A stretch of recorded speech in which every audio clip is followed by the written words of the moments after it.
So the question was, when you hear process improvement, what is the first word that comes to mind? Jack, welcome to the program. You can see some of the comments here that come to mind, and we're happy to have you back and looking forward to having you at the Leadership Conference. I know you're going to do a great job. You're spending the day with us, and I hear you're even visiting one of our members that is in the aircraft manufacturing business, Essex, here in town. They're a very historical business for us in the city, and they do a great job and been a longtime member of ours.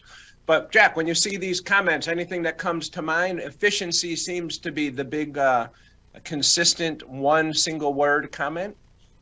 I love that. And that's going to ring true, I think, for my whole keynote that I'm going to bring to the conference this May.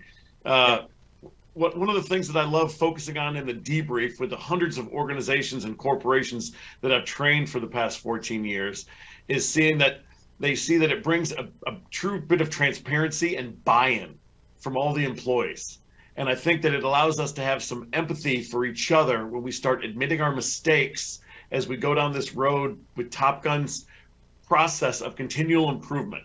I saw that a couple of things before from the poll was that it was resistance from employees, lack of resources, or inadequate technology. Well, the process I'm going to teach all the attendees this May doesn't take any of those. Yeah. Resistance from employees, they're going to love it because it gives them more buy-in to the whole process. So I think we'll see some more engagement from all our employees as we have this teamwork together that we're all trying to achieve the same goal or mission, like we said last time. And lack of resources or technologies, that doesn't take anything when we do a quick and efficient debrief, just straight from the declassified Top Gun chapter.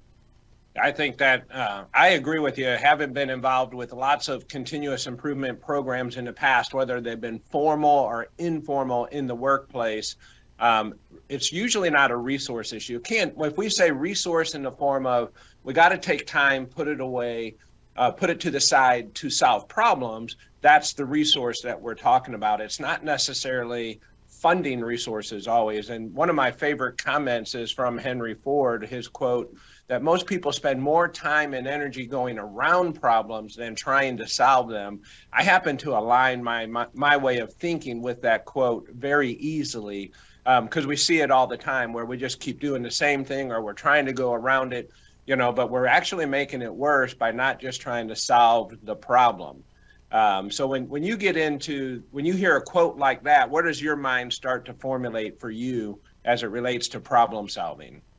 Well, I love that quote.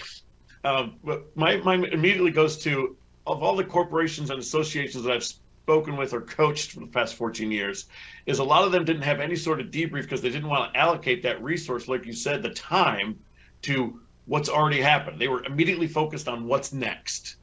And when you do that, you're missing out on invaluable lessons learned, both good and bad, that we can capitalize on as I teach this process of brief, execute, debrief, and then perfect. That's the thing this wheel of continuous improvement. So by focusing on what's already happened, and we can do it quickly and efficiently, so we're not wasting that invaluable resource of time, we can do it as we go forward to perfect what we're doing as we keep going forward.